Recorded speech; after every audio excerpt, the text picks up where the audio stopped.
La inseguridad es uno de los temas más controvertidos de la agenda pública, de la agenda política. Se viene discutiendo sobre este fenómeno desde hace bastante tiempo. La inseguridad encabeza las encuestas de opinión como una de las preocupaciones, la principal preocupación de la sociedad argentina. Hay dos corrientes de opinión muy formadas. Están quienes dicen que las tasas de homicidio de la Argentina se cuentan entre las más bajas de Latinoamérica, y es verdad, se cuentan entre las de Uruguay, Cuba, la propia Argentina, en un 5.5 cada 100.000 habitantes. Lo que pasa es que esa tasa está desactualizada, desde el año 2009. El Ministerio de Justicia no da nuevas estadísticas. Lo que pasa con la economía. Así es, así es. El debate también ha estado en el centro de la opinión pública, de los medios en los últimos meses, con este anteproyecto de reforma del Código Penal que despertó varias críticas. Lo curioso de esto, Walter, es que este anteproyecto fue trabajado por una comisión cuyos integrantes tienen representación parlamentaria, que han tenido el apoyo de sus partidos políticos y después se han visto de repente sin ese apoyo. Sí, de alguna forma le quitaron el apoyo después que se armó una gran polémica pública sobre la redacción del anteproyecto, que, como decía Ezequiel, fue elaborado por diferentes integrantes de partidos políticos y personalidades vinculadas al área de la justicia y de la seguridad. Sí, también es curioso que ese anteproyecto fue elaborado después de que las leyes de mano de obra Bloomberg no han dado el resultado que se esperaba, e incluso algunos de sus capítulos han sido declarados anticonstitucionales. Leyes que se impulsaron hace ya una década después del secuestro y asesinato, del recordado secuestro y asesinato de Axel Bloomberg, que generó una enorme conmoción en la política y en la justicia. Bueno, este es un tema que el gobierno, una responsabilidad que el gobierno está transfiriendo de alguna forma a las provincias. Desde las provincias, desde la clase política, se transfiere también la responsabilidad a la justicia, a la aplicación de las penas de los jueces específicamente. Sí. Es un tema muy controversial. Hoy nos acompaña, tenemos una figura de lujo, es León Arlanian, el doctor León Arlanian, que fue integrante de la Cámara que juzgó a las juntas militares en 1985, fue ministro de Justicia de la Nación y fue ministro de Justicia y Seguridad de la provincia de Buenos Aires, y encaró una reforma policial muy recordada en la década de los 90 en la provincia de Buenos Aires, que cambió a la policía bonaerense. Detrás de eso hubo una contrarreforma y llegamos a la situación en la que estamos. La de Scioli, la contrarreforma de Scioli. La de Scioli, de Ruckauff primero y después la de Scioli más adelante. Pasando por Solá, administración en la que Arlanian también tuvo participación. Bueno, vamos a presentar el programa, vamos directamente a la presentación y nos sentamos con Arlanian.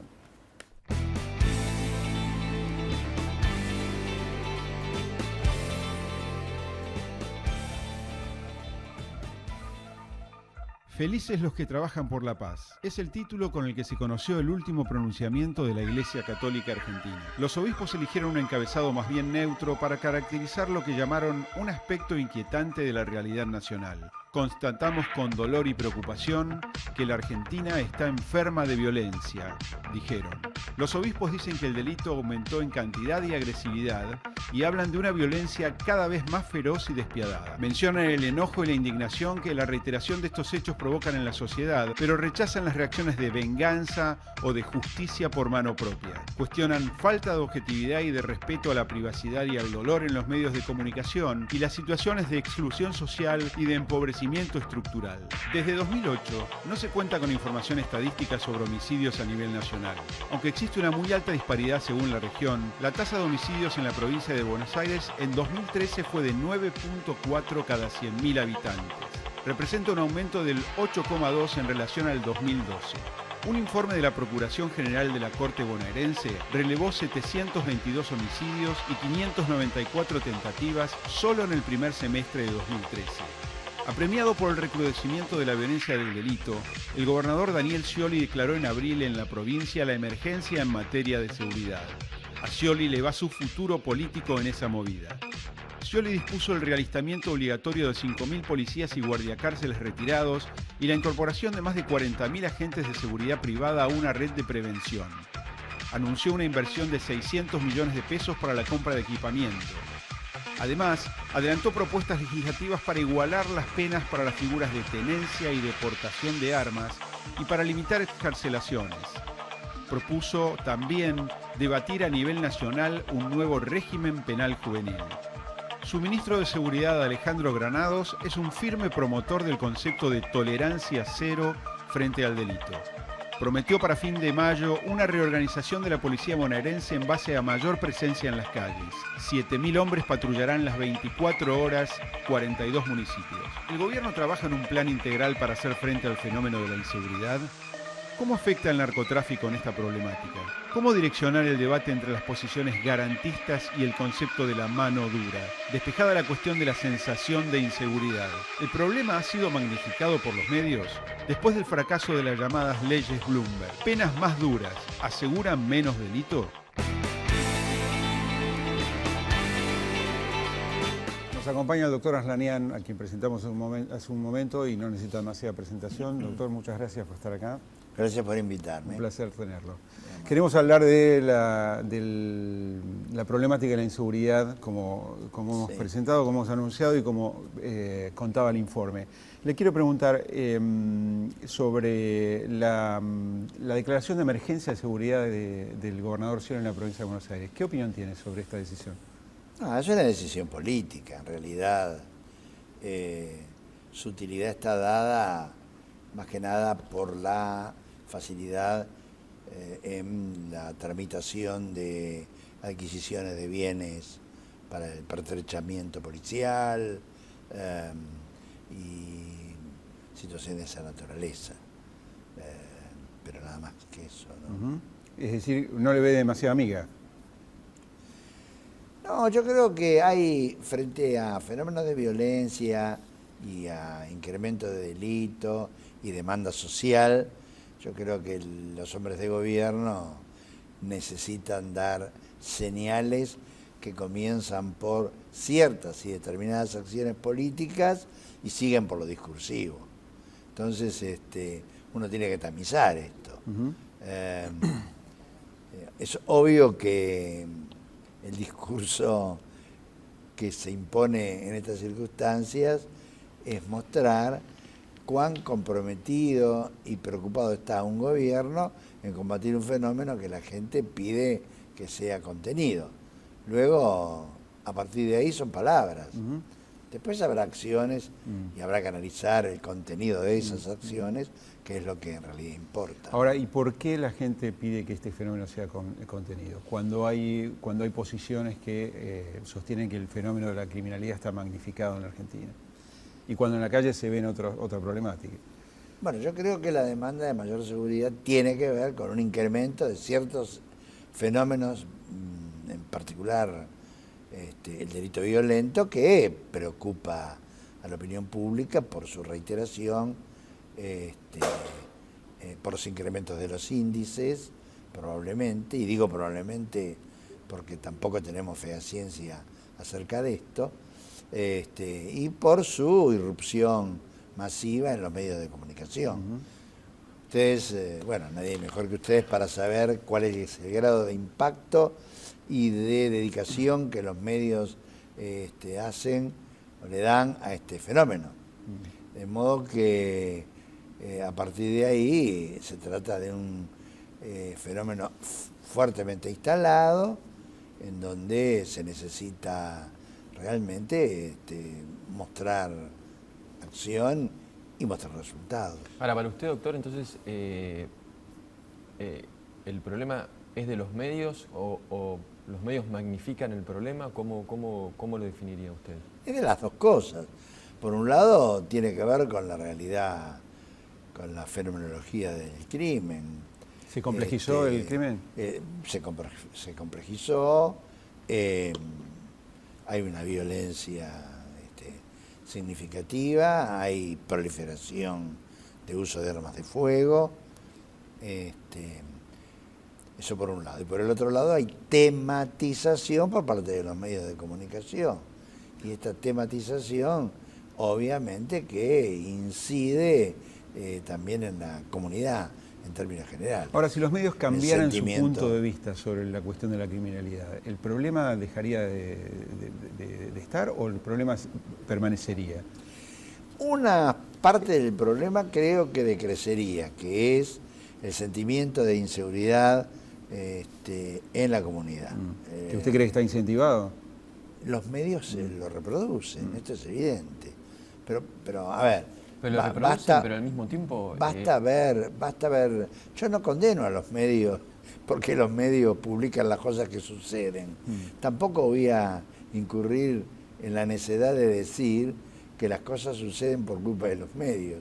Lo que yo quiero señalar es que la tematización sobre el fenómeno de la inseguridad incide en el sentimiento de la comunidad acerca de cuál es el estado actual del tema y la gravedad que puede tener y el riesgo de afectación de bienes jurídicos que esto implica. Este es el tema que quiero señalar. Doctor, usted mencionó que los delitos son más violentos y nos habló de una complejidad mayor del delito. Sí. La Iglesia Católica se pronunció hace unos días sobre en la misma dirección. ¿Qué opinión tiene sobre ese? Hubo una polémica, como usted conoce, política detrás de ese documento, pero hubo precisiones, ¿no?, en los obispos. A ver, me parece que vamos a...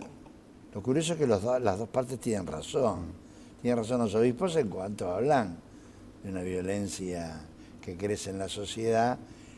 Y fíjense qué curioso, que este fenómeno de violencia se ve más en los delitos de género que en otra cosa, son los más visibles. Cada vez son más los hechos de que dan cuenta los medios de comunicación en donde alguien quema, la mujer quema al marido, o el marido quema a la mujer, la asesina, la mata a golpes, etcétera, etcétera. Esto es violencia pura. Y por supuesto se ve un incremento en aquellos episodios que tienen que ver con el robo automotor, por lo general el robo automotor con muerte. Entonces, esto es una realidad. La otra realidad es que, por supuesto, Argentina conoció una violencia en la década del 70 mucho más grave y mucho más intensa que la violencia que estamos padeciendo hoy. Pero son peras y manzanas, ¿no? ¿O no? A ver. ¿O no? Cuidado, porque yo creo que la raíz del problema es esta. A mí me parece que no debemos hacer una discriminación cuando hablamos de violencia acerca de las subespecies. Yo creo que una sociedad violenta produce resultados violentos en diferentes áreas. Pero usted llevaría al mismo plano al crimen con la insurgencia armada, por ejemplo, y los dos son fenómenos de violencia. Son los dos fenómenos de violencia. Pero tienen origen... fenómenos de violencia. Y a veces los orígenes son parecidos. Ajá. La violencia que da lugar al delito está muy emparentada con fenómenos de exclusión social, de inequidad. A ver, esto lo acabo de decir, en el último documento de Naciones Unidas sobre inseguridad, referido, cuando se refiere, mejor dicho, al área de América Latina y el Caribe, plantea como diagnóstico una mirada mucho más correcta de la que tenemos nosotros y probablemente todos nuestros gobiernos, que lo asocia a una etiología de exclusión, de extrema pobreza, de miseria, de inequidad, etcétera, etcétera. Estos fenómenos sociales, digamos, de exclusión, etcétera, nutren el pensamiento y la acción de grupos políticos radicales que luchan por modificar un statu quo determinado. Estos fenómenos son los mismos que alimentan procesos de anomia, que hacen que se incremente el delito en la sociedad y haya segmentos importantes que salen de toda regla. Entonces yo no sé dónde está la diferencia. Estamos hablando del mismo fenómeno con consecuencias distintas, pero estamos hablando de un fenómeno común. Pero la sociedad, sin ánimo de polemizar, la sociedad de los 70 era una sociedad mucho más inclusiva, mucho más justa. Bueno, había que esta pleno sociedad. empleo, Había pleno empleo. No. Y había organizaciones armadas y no existía la pobreza. Era una lucha, sí, sin duda, era una lucha por el poder que se valía de la violencia, pero que reivindicaba la injusticia social como la remediación de la injusticia social como causa de la revolución. Ajá, y de la toma del poder. Así que yo no sé hasta dónde Ajá. es lícito hacer subclasificaciones de la violencia. Le quiero dejar una pregunta para el próximo bloque, si me permite. Usted fue redactor del anteproyecto de ley de reforma del Código Penal, que fue muy controvertida, que generó una discusión política, una discusión muy politizada. Queremos saber su opinión y queremos saber si efectivamente se van a bajar las penas para los delitos, como dice un sector del espectro político. Volvemos en un minuto.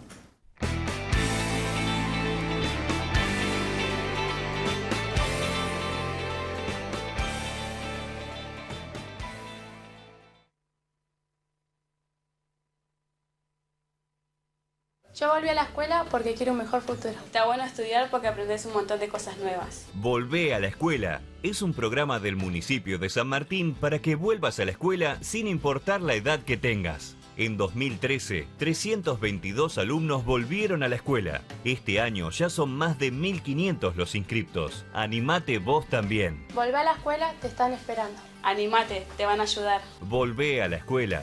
Te acompañamos. Municipalidad de San Martín. Vení, jugá, divertite. Aquí todos los días son especiales. En los casinos de la provincia de Córdoba, la diversión está asegurada. La Municipalidad de La Plata puso en marcha un nuevo sistema de caminantes que recorren los principales corredores de la ciudad, bien cerca de los vecinos y comerciantes para prevenir y llevar tranquilidad. Además, se está implementando un novedoso sistema de botones antipánico y se siguen sumando nuevas cámaras de seguridad y más patrullas para que juntos logremos una ciudad mucho más segura. Sistema Municipal de Prevención y Protección. ¿Conoces el botón de alerta? Es la nueva aplicación gratuita de Provincia Seguros. Con solo pulsar un botón, envías al instante múltiples alertas de seguridad con la dirección exacta en la que te encontrás. Nos interesa tu seguridad. Buenos Aires, activa como nunca. Gobernación Daniel Scioli. Brown, pasado, presente y futuro.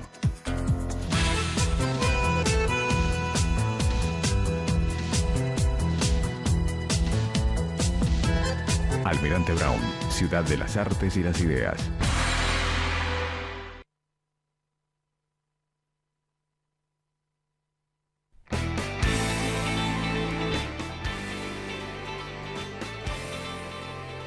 Con el doctor Asranian hablando de inseguridad. Doctor, le preguntamos en el bloque anterior sobre el anteproyecto de reforma del Código Penal tan controvertido que trajo tanta polémica. Usted fue uno de los redactores. ¿Cuál es el espíritu de esa reforma que han impulsado junto con representantes de todo el espectro político? A desentar el Código Penal. Nosotros, el Código Penal de 1921, el de Rodolfo Moreno, sufrió 900 reformas. Perdió su fisonomía, perdió su identidad y perdió el sistema. Es decir, un código, a diferencia de una ley, es un sistema muy equilibrado, muy armónico, en donde el tratamiento de las distintas figuras penales o la protección de los distintos bienes jurídicos que tiene por misión un código penal, tienen entre sí una relación racional. Por ejemplo, fíjense ustedes que en el Código Penal actual se puede castigar el robo con armas y con intervención de un menor con una pena que puede llegar a los 26 años y medio de prisión. Con el Código actual. El Código actual, cuando la pena por el homicidio, la máxima, es de 25 Pero esas años. penas no son aplicables al mismo tiempo. En realidad no se aplican. No, sí se aplican, ¿cómo no? Un juez puede llegar a poner esa pena con que está combinado ese delito en el Código Penal por el juego de estas agravantes que yo les decía recién. Esto es un disparate. Pero concretamente, ¿se aplican esas penas en la justicia argentina? Esas penas en la justicia argentina pueden aplicarse. Ustedes un poco lo que cuestionan es que el código, hay un código que no se aplica de alguna forma. Lo que nosotros cuestionamos... Discúlpeme la simplificación. No, lo que cuestionamos nosotros es lo ficcional. Se dice que el código tiene pena de prisión perpetua. Y nosotros decimos, ¿qué prisión perpetua si la prisión perpetua no existe en los hechos? No hay nadie, o debe haber un solo caso, en cárceles argentinas, en la última década, o que haya alguien que esté cumpliendo una pena de prisión perpetua, dado que la prisión perpetua pueden pedir o tramitar la libertad condicional a los 15 años de prisión. Entonces, quiere decir que salgamos un poco de la hipocresía. No tiene caso que nos llenemos la boca hablando de la dureza de las penas y las reivindiquemos cuando en los hechos esto no funciona así ni existe. Y es mucho más sensato lo que proponemos nosotros, que no haya más libertad condicional, que terminar con esto de que se le pone una perpetua para los 15 puede salir, que no haya más condena de ejecución condicional, esto es ponerle a las personas 3 años de prisión, pero para que no la cumplan, y entonces decir que todo se cumple, solo que también utilizamos un manojo de propuestas, de penas alternativas a la prisionización que se pueden combinar con esta.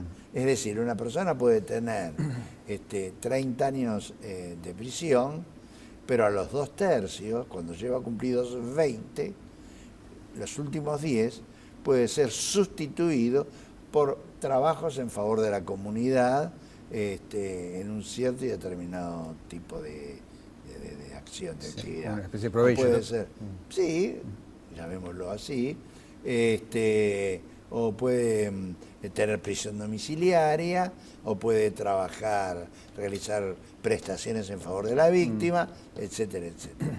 Pero esto es pena, esto es realmente pena. Y no que se vaya a su casa y esté fuera del sistema y de todo tipo de control, que es lo que ocurre hoy con la libertad condicional, y que para colmo de males, ni siquiera el patronato de liberados es un órgano o ente oficial, sino que está privatizado. Entonces, nosotros pensamos en sincerar, que es lo primero que uno debe hacer. Y en segundo lugar es falso. Esto de que se le bajan las penas alegremente a todo el mundo para que la gente siga delinquiendo, es falso. Algunas bajan y muchas otras suben. Y son más las que suben que las que bajan. Y las que bajan son por imperio de circunstancias como la que acabo de describir. Ahora, no le podemos poner, a un robo con armas, donde interviene un menor, más pena que al homicidio. Entonces, en ese caso hay una reducción ahí, ¿no es cierto?, para ponerlo en armonía y en consonancia con la jerarquía de los bienes jurídicos. Nosotros no podemos permitir que la propiedad, ¿no es cierto?, valga más que la vida. Si la propiedad vale más que la vida, hay que ponerle más pena al robo que al homicidio. Para nosotros no, la vida es el bien supremo y entonces la máxima pena es para el que quita la vida a otro. Y después será para el que le roba al otro. Y después será para el que le priva de la libertad o le rompe algo. Le quería hacer 2 preguntas, doctor. Una es, usted se refirió en el primer bloque a que se ha complejizado el delito. Yo le quería preguntar si usted considera que es ineficiente hoy el combate a ese delito. Y la segunda pregunta que le quería hacer es cuál es el impacto del narcotráfico. Se ha estado hablando mucho en las últimas semanas sobre el narcotráfico en todos estos temas. Sí, en orden de eficiencia somos ineficientes, por eso es que lo primero que deberíamos hacer, en vez de preocuparnos tanto en usar a la ley penal como un talismán, deberíamos empezar a preocuparnos por ver qué tal es la performance de las agencias penales que se dedican a la lucha contra el delito. Tendríamos que ver qué tan buenas son nuestros policías y qué grado de eficacia tienen, qué buenos son nuestros tribunales penales y qué grado de eficacia tienen, y qué tan buenas son las cárceles. Luego, esto por un lado, mejorar todos los recursos, reformar las policías. Estamos discutiendo, a ver, si 2 años más o 2 años menos la pena, cuando hay policías que tienen fenómenos de corrupción, que son gravísimos y que la complican con su participación en la criminalidad organizada, como el robo de autos o como el narcotráfico. Reformemos esas policías, depurémosla como corresponde, jerarquicemos sus cuadros, identifiquemos los recursos humanos con que contamos, preguntémonos qué grado de su estado de salud, su grado de entrenamiento, sus niveles de capacitación, el modelo de formación policial, el modelo de organización de esas policías, el modo de utilizar el recurso y cómo se lo desplaza en el territorio. Empecemos a estudiar estas cosas, porque mientras nosotros sigamos perdiendo el tiempo en discusiones ociosas y siguiendo engañando a la gente de que si le ponemos más pena a la figura de que se trate, se va a desaparecer el delito que preocupa, no estamos engañando a las personas y no hay que hacer eso. Doctor, gracias por haber venido. Le agradecemos su participación. Bueno, yo estoy gustoso de haber estado. Lo mismo. Bueno, vamos a cerrar el programa con Anatomía de un Instante, que ya vamos, se lo pedimos al director.